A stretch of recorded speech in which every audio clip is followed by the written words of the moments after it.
Yippity-doo-dah, yippity-day. It's number 123 and we're on our way. That was great. Thank you. Did you just think of that? Yeah. That's great. Welcome to podcast 123. I'm Heather from Wiggly Wigglers. Who are you? I'm Richard from Wiggly Wigglers. And I'm Farmer Phil from the Lower Beckmere Farm. Well, it is great to be back. I've missed this sitting on this sofa with you, Rich. Yeah, it is. I have as well. Really, it's a part of our life that we've been sadly lacking over the last few weeks. Totally. And I suppose we've missed having Farmer Phil, but he seems to be quite a long way away today. Probably a good thing you can't smell me from there. I see your trousers suitably adorned with a nice... I've been in the maternity unit again this morning. What is that on your right kneecap, Phil? Much the same as that which is on my left kneecap. Could you describe it in a little more detail? Well, let's just say that I was on my knees relieving a cow of her calf earlier on in the cattle yard. And the cattle yard has all the natural ingredients that are sort of wet, vaguely smelly and what have you lying around on the floor. Yesterday he went out and came back in and said, well, you tell the dear listener. Hello, listener. Listen to Farmer Phil telling the story of what he met yesterday morning in the cowshed. As usual, first thing in the morning, I pop out to the cowshed just to check that all is well. And on my way across the yard, I became aware of a calf bleating loudly and a cow... Lambs bleat? Do calves bleat? Similar sort of noise, but anyway. Thank you. And it didn't sound entirely happy. And so I go through the door to find cow lying in the yard shouting and calf, half out of the cow, sat perfectly on his knees shouting as if to say, come on, I want the rest of me out of here, I can't move. And so we're duly obliged, and cow and calf doing very well. But it was quite funny, the look on the calf's face as if to say, where the bloody hell have you been? Fantastic. Anyway, this week we've got lots coming up. We've got Karen, who's going to do her first ever Wiggly interview, and she is going to interview Mrs. Average, who I don't think is average at all, actually. No. Mrs. Average is secretly Karen Kennard, and she has been on Radio 4 all week talking about how to reduce the rubbish that she's producing from her household. And it's been fascinating to see somebody take their rubbish and reduce it to virtually nil. Well, we'll hear. Maybe I mustn't give the game away. But anyway, Karen is doing her first Wiggly interview this very day. That flipping noise is Farmer Phil, who is flipping through the new Wiggly catalogue, looking up Richard's fascinating fish page, Fishbourne's fish page, which apparently has brought a tear to some people's eyes. Why? I just told Phil, my mother-in-law rang me up the other day, and she had a sneak preview at the catalogue, and she said, "Oh, love, I love your little article in the catalogue. You're so clever, aren't you?" I said, "Oh, thank you, Mary. Yeah, that's nice of you to say that. Thanks very much. That's great." My mum rings me up and she says, "Oh, you've got a staff discount, haven't you? Can you get me this? Can you get me that as well, please?" And, "Oh, yeah, okay, yeah, fine. I can do that." And my response to your article, Rich? Oh, you know it, Phil. You love it, really.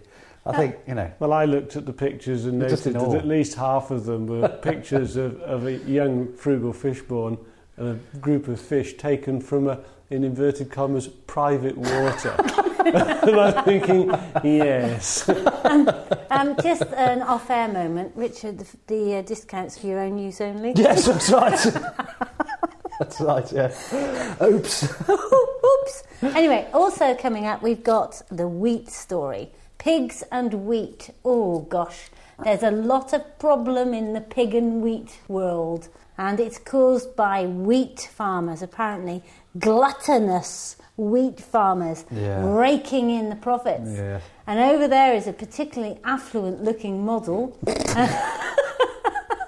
who actually has ordered a new truck. So it's not without... You see? Yes, didn't tell me that, did he? It's not without truth behind it. But we'll hear about that. We'll also find out how Mother's Day went this year for Wiggly Wigglers, because...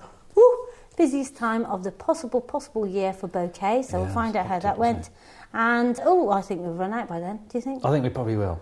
So, favourite product in the catalogue, Hev? What do you reckon? What's your favourite catalogue? Easy. Favourite catalogue? Absolutely easy. Right. These have changed my life. I know I've gone on about them the whole time, but they are so cool. Those goat socks are to die for. Yeah. Why are they so nice? Because... They're just very soft. Well, I always have cold feet. Always cold hands feel. Okay. Here we Cold are. hands, warm heart. Is that right? Yeah. Right. Cold hands and cold feet. And the day I went up to this farm, I had particularly cold feet because it's on the middle of the Black Mountains and it absolutely freezes your nuts off. Did you have any? I hate being cold. Ever since I used to go out land draining with my father and be in the bottom of the trench, putting the icy junctions in, I just hated being cold. Yeah. And so I put these socks on, and she did a beautiful sales patter on me. I'd seen the goats in the shed, all furry and woolly and hairy and gorgeous. And I put them on, didn't I, Phil, on the way down the hill. And my feet became warm. And usually I go home and have a bath if I've got cold, because there's just no way it's going to warm up. Yeah. And they warmed up. Yeah. And so I've not taken them off since then, except today I've got particularly sexy tights on. You have, yes, so you're looking rather fine today. And my Got red shoes. the full Nora Batty equipment on today. Picture the scene, listener. I am in my ball gown with the full regalia and sat by these Egypts. No, I've got my grey tights on with my red shoes today. But normally, I've worn my goat socks ever since. I've now got 3 pairs. You don't have to wash them very often, which I also like. It's good, isn't it? Yeah. Yeah, you've got an option. So you've got. Am I doing the sales talk too much? Oh, I don't know. But the thing is, it doesn't matter because I love them. It's worth waxing lyrical about what you like. And they don't make your feet smell, and you can have comfort, so you can have a double thickness on if you've got your boots on. And then there's this other one that's a single thickness if you've got your shoes on. And they're just fantastic. And I haven't had cold feet since. So I'm sorry, but, you know, they're £10 and they're available in 2 sizes, and you've got to have some. That's it. That's my sales talk for the year. What about you, Phil? What's your favourite product? I've actually picked... There's 2 things I like in the catalogue, and neither of them are products. Typical. But as you See, know... I go for the sales, but no. You can have a product in a minute. No, we'll have the proper sales. As you know, I like a good photo. And you, Rich, have framed one for me in the past, and I've got several of Mark's on the wall, and I like a good photo. And in the catalogue, there are 2 photos that I just think are fabulous. And one is the one on the Dig It page, which is page 19, which I think is the most wonderful photo, mostly because of the light. And Michael's nodding with thanks, but I must say that he deserves no credit for it because he insisted that it was not appropriate to go on that page and that he got no photos that are worth it, and it wasn't worth anything. We put it on that page, and it is one of the best photos that I've... It just evokes the feeling. Whether he achieved it entirely by accident, in which case he's very naturally talented, or whether you achieved it, either way, I think it's fantastic. I think it's down to me. The other photo that I think is absolutely stunning, and you don't realise how stunning it is until you look at it, partly is that I'm in it, but that's not the point, is the Wiglet photo.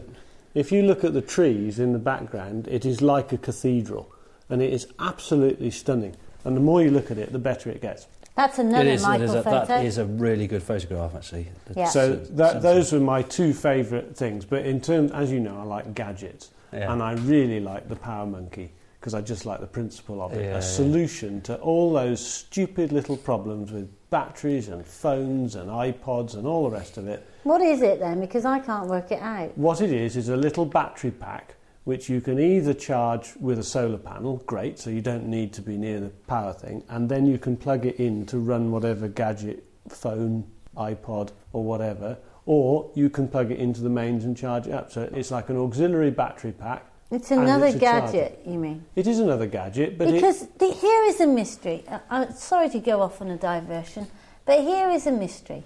Coming up to Christmas, Farmer Phil said to his wife, "Dear wife, what would you like for Christmas?" And I said, "I would like you to solve a problem for me. I don't want a gift, I want a problem solved."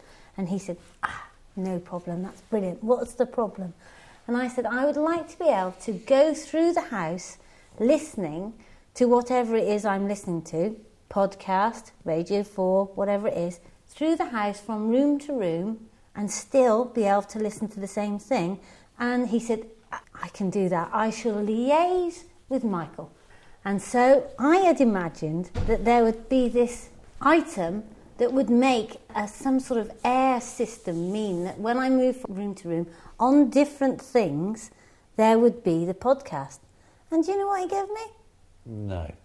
He gave me some speakers with a battery in them that then I had to take from room to room. Well, like a ghetto blasting on his shoulder. She has no appreciation of the quality of that piece of equipment, does she? I mean, you know. That is top of the range, all singing, all dancing technology in a box, which allows her to take her podcast, whatever, to the bathroom, wherever, out into the garden. Ungrateful mare that she is, she now declares that that is not a suitable item because she can't remember how to start the car, let alone remember to take the flaming battery pack so she can listen to it. I rest my case. It is just beyond me. No, I am grateful for it, but it wasn't the solution that I'd imagined.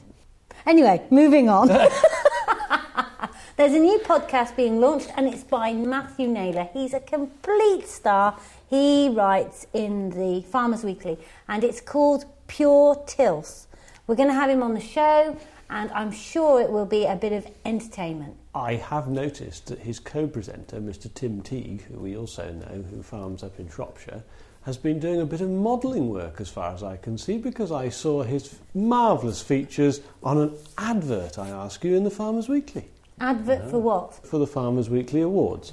There we are.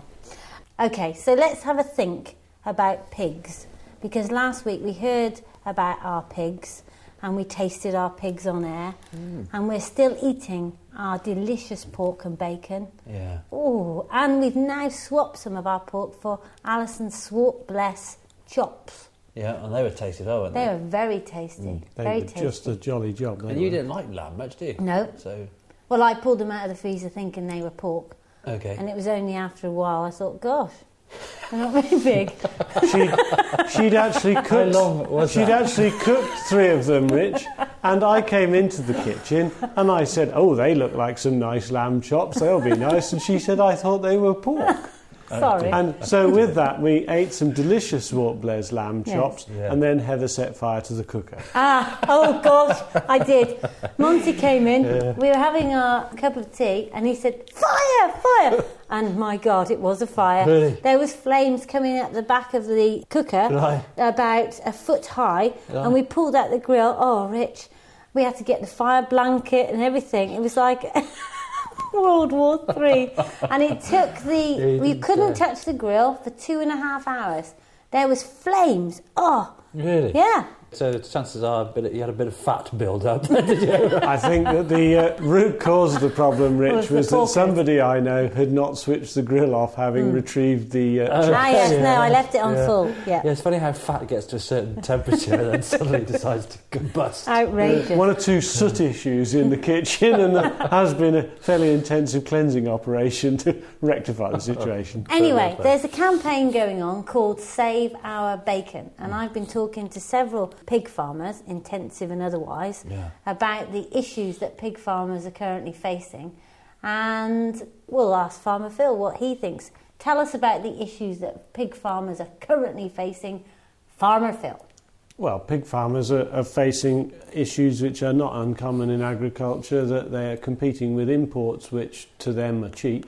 They're having to deal with their input prices, i.e. pig food, wheat mostly, which have doubled, more than in some cases, at the other end, so that they have been squeezed inexorably. And particularly for those who are producing commodity pig, if you like, they've got no USP, particularly unique selling point, to rack the price up to the customer. So that if the imports of, for example, Danish bacon are at a price, that is the price that they have to compete with. That there is no differentiation. But bearing in mind that there's plenty of intensive pig farmers in Britain and there's plenty of intensive pig farmers in Denmark, the Danish pig farmers are more efficient. That is the bottom line. They're getting more porkers from their pigs and they're fattening them quicker and they're more efficient. Well, it's because the problem is, of course, their efficiency is based on the fact that the kind of animal welfare issues, and they don't have the strict stipulations that the British farmers have. Denmark does have the same welfare Denmark standards. would have very much the strict stipulations. It's really whether you or I, as the consumer, would actually prefer to eat our pork from such fattening units. Right. And I think that it comes back to, and it keeps coming back to, this idea that we now spend about 12% of our income on food, where in the past it was 20%.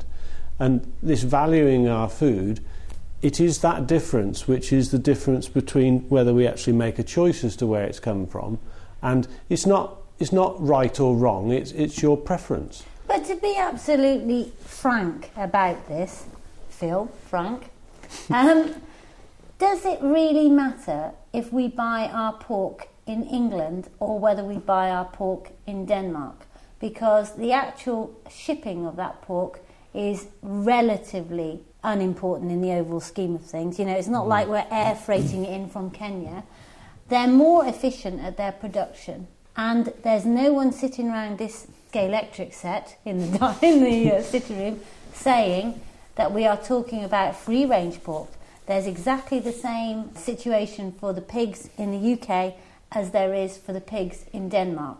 Both places generally are producing, even if they're producing pigs that are outside, they're fattening their piglets inside, and those piglets don't see the light of day. That's the fact of the matter. It's a well-made point, and the reason why I think that we should, and there are provisos in my mind to this, but the reason why I think we should buy our food from Britain, if we can, is because then we have an effect on the way that our countryside looks. So that, all right, the pigs are fattened in a shed and they don't go out, but what they eat is grown outside in the fields that we look at and we walk in and our wildlife lives in.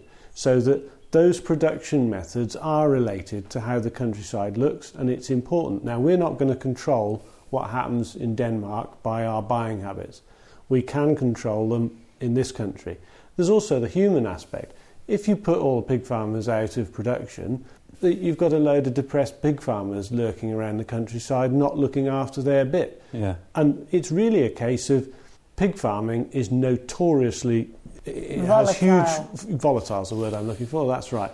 So that they have huge fluctuations in their fortunes, and the ones who succeed are by and large the ones who can deal with the troughs in the best way. Troughs. Very good, very good. And, you know, one or two of the pig farmers I've talked to, that they're thinking of innovative ways in feeding their pigs, reducing their costs, and on the other hand, they're thinking of innovative ways in adding value to their product. And I think that's how it should be. But it should not be forgotten that in the past, some of these pig farmers, and the reason that they built these intensive fattening houses is because they've made a lot of money.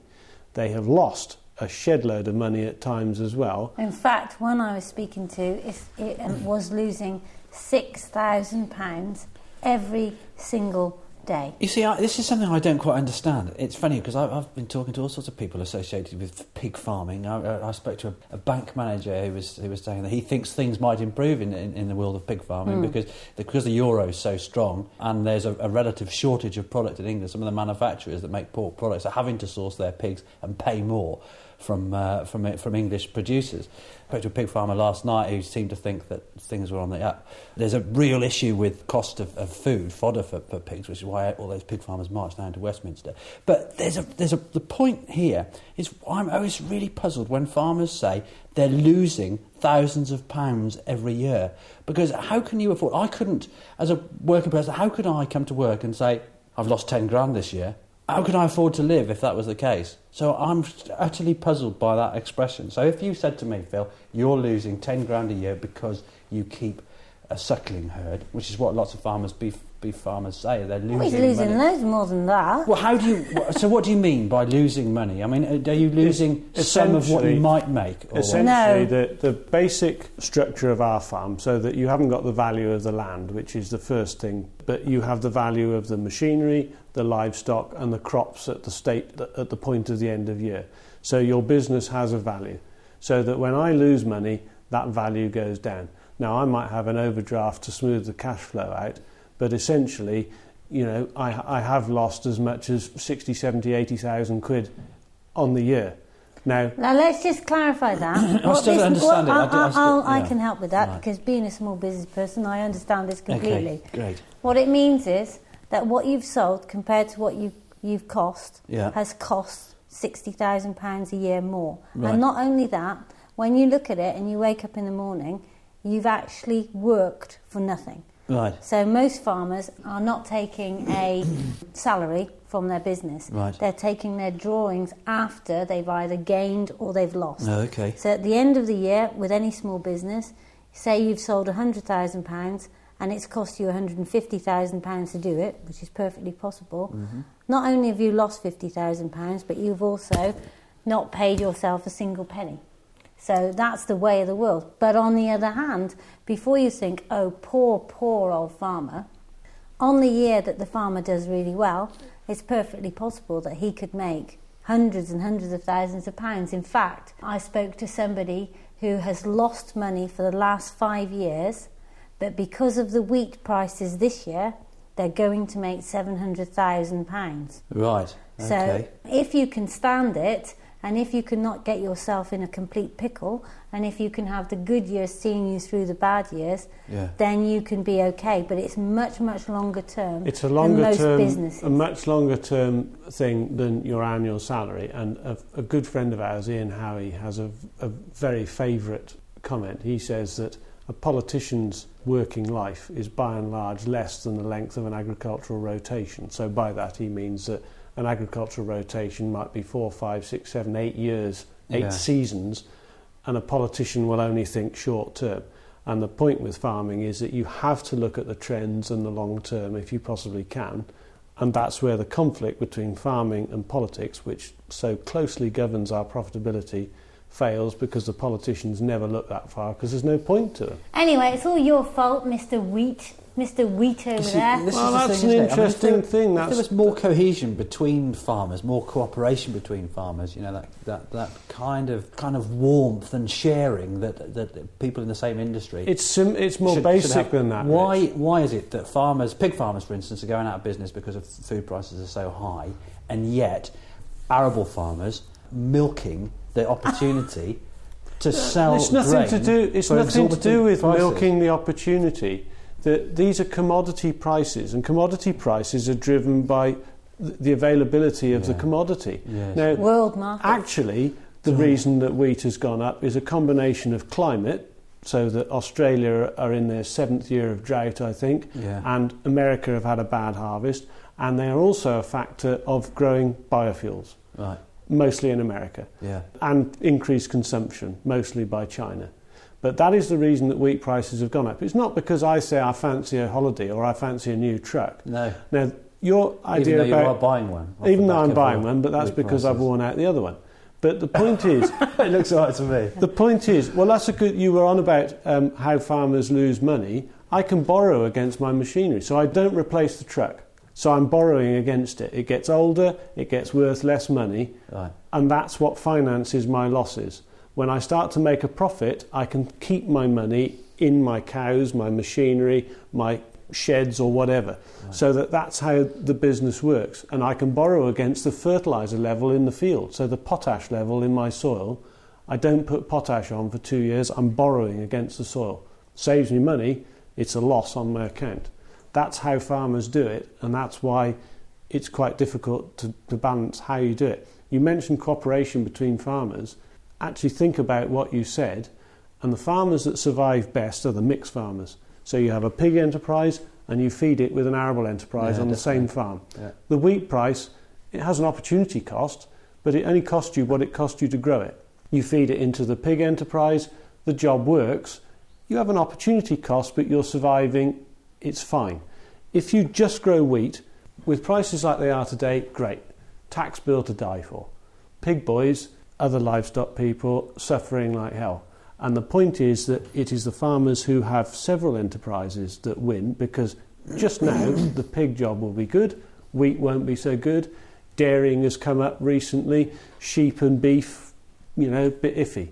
These things will move around according to supply and demand. That's why farmer feels never happy, Because either his cattle are doing well and his wheat's not, or his wheat's doing well and his cattle aren't.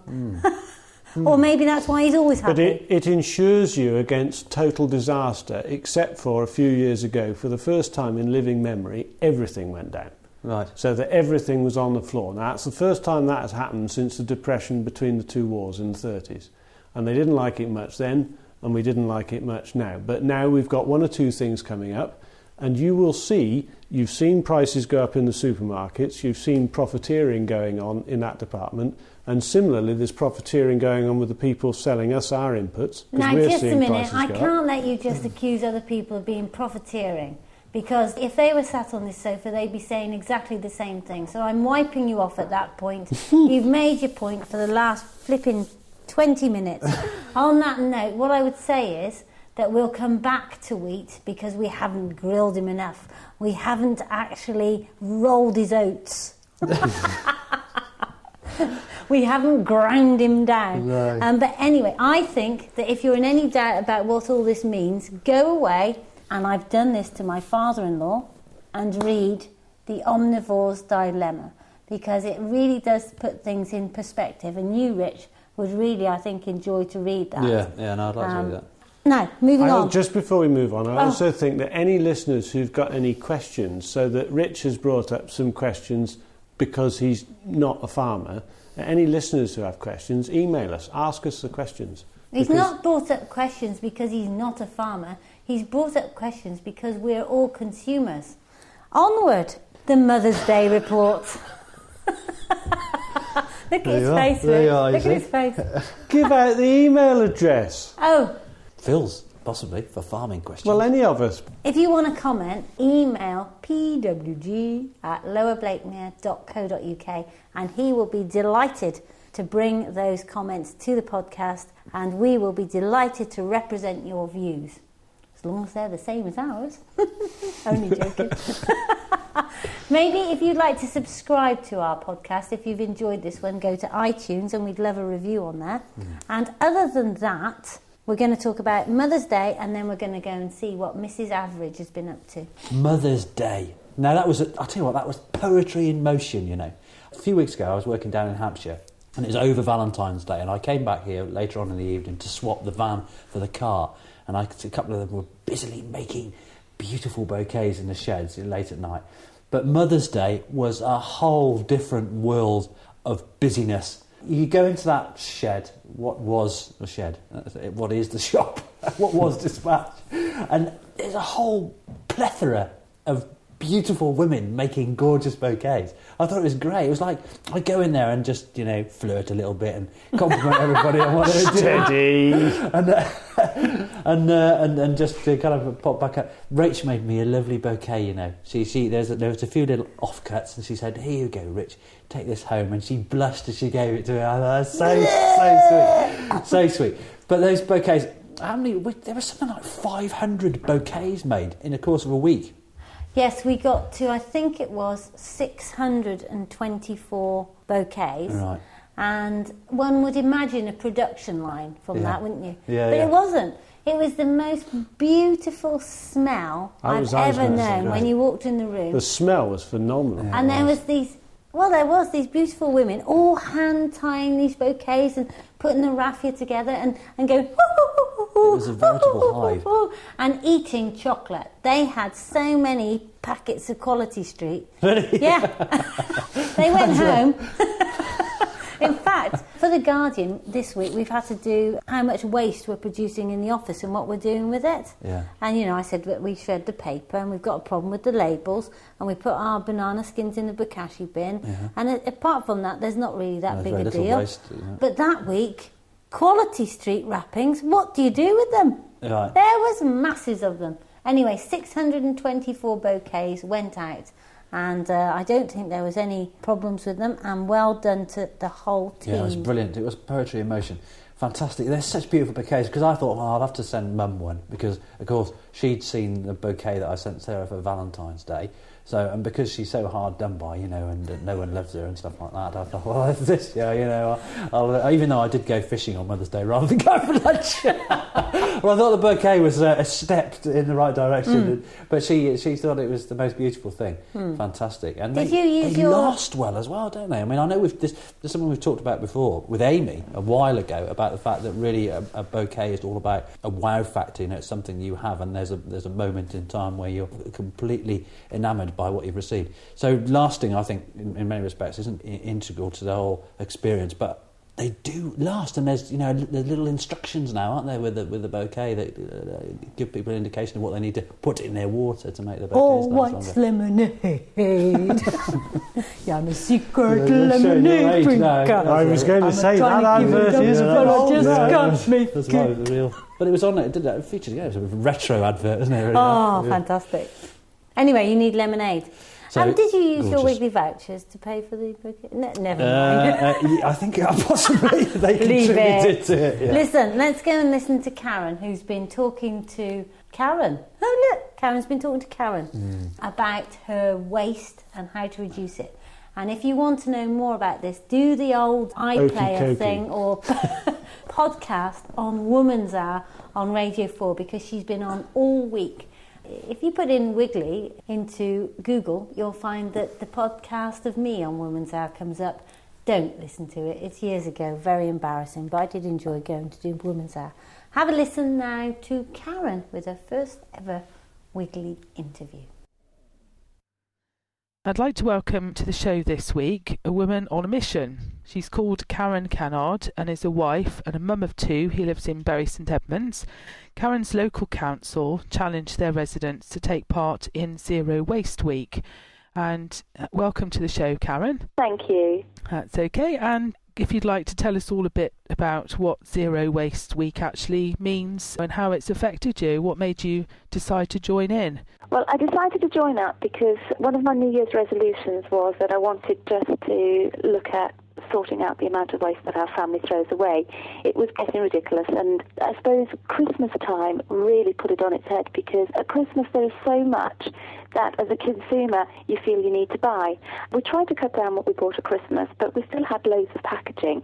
So I just thought, okay, get into the new year and solve it. The Zero Waste Initiative came up from our local council, and I thought, actually, that's the helping hand that I need, so I just signed up straight away. Yeah, excellent.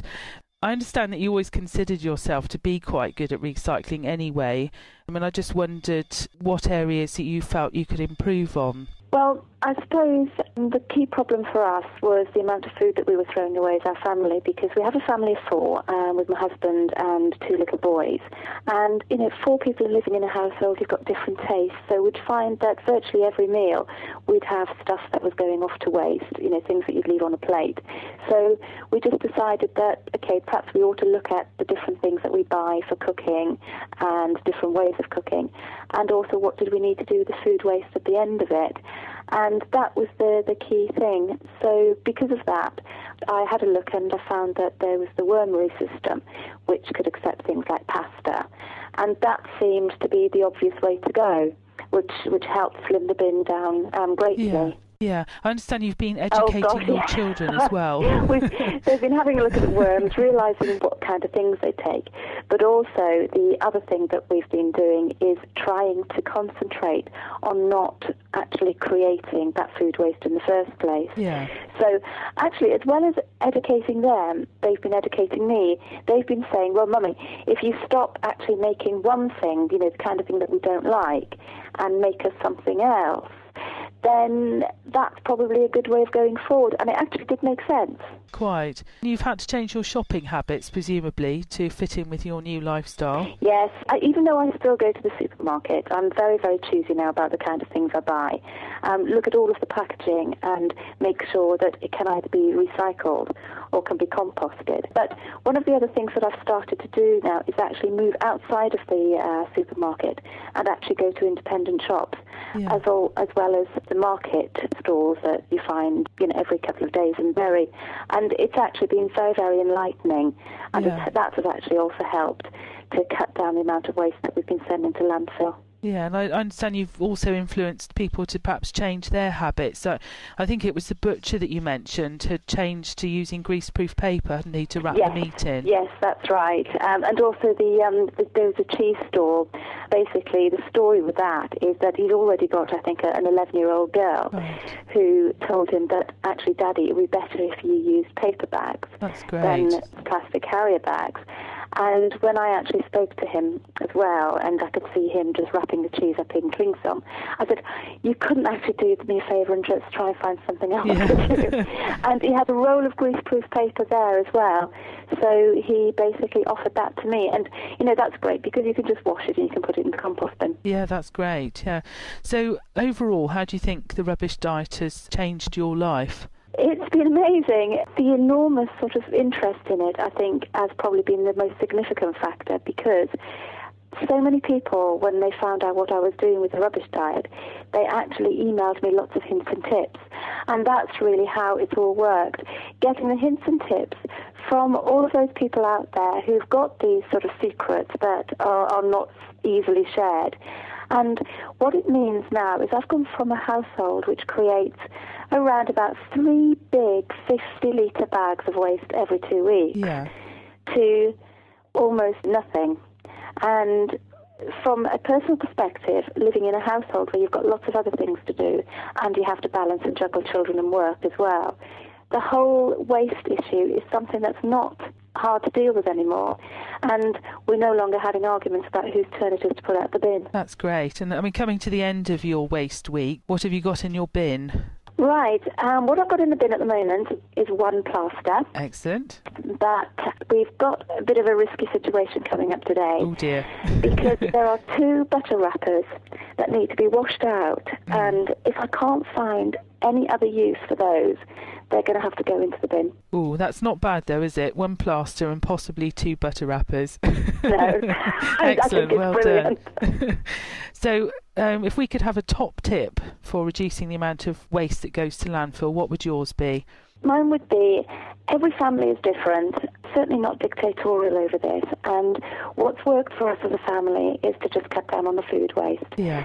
I think what you've got to do is actually look at your own situation, look at what is in your bin, and look at the easiest thing that you can change that's going to have the least impact on hassle factor, but the most impact on your lifestyle. That's a good tip. Thank you. And you've got a great blog called The Rubbish Diet. Do you want to just tell us where it is? Yes, it's at www.therubbishdiet.co.uk. That's great. Well, thanks ever so much for speaking to me. I mean, you're a very busy lady. You've been on the radio every day this week on Woman's Hour, which is a tremendous achievement, and I appreciate you taking some time to have a chat to me, and we look forward to hearing how things move on for you. So keep in touch with us. Excellent. Thanks, Karen. Thank you. Thank you.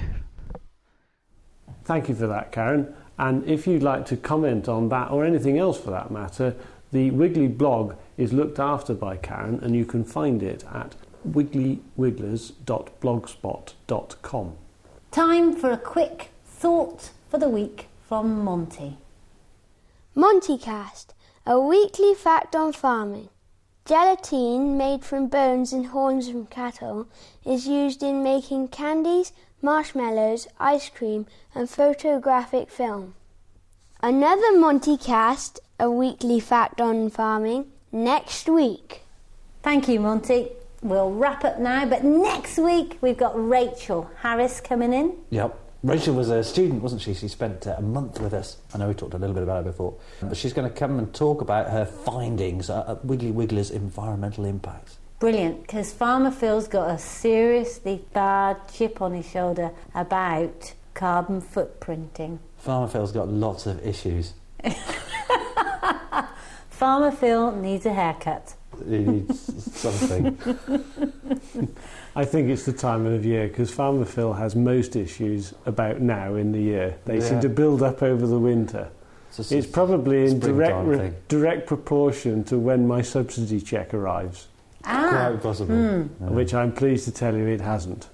It hasn't. It never has. No. Spring issues from Farmer Phil. Tune in to be cheered up by Farmer Phil. Bye for now. Bye from me. And it's bye from me.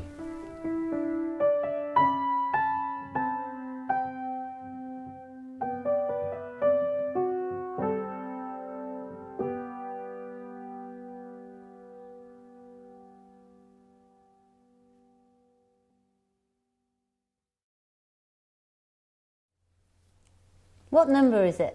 123. Yippity-doo-dah, yippity-day. It's number 123 and we're on our way. That was great. Thank you. Did you just think of that? Yeah. That's great. Welcome to podcast 123. And it's... No, you're supposed to say 4. Oh, am I? Okay. 4, 5. 1, 2, 3. Oh, so... Oh, my have wit you not is taken lost. your medication again? That's what I think Michael is already sticking his fingers into his eyes. All sense of reason is... Listen, I'm ebbs Heather away. from Wiggly Wigglers. Who are you? Thanks, Monty. And we'll wrap up for this week because we are wrapped up. What's coming next week, Hev? Who knows? That's not the answer I wanted. Next week we've got Rachel Harries. Is that how you say it? What's coming next week? I don't know.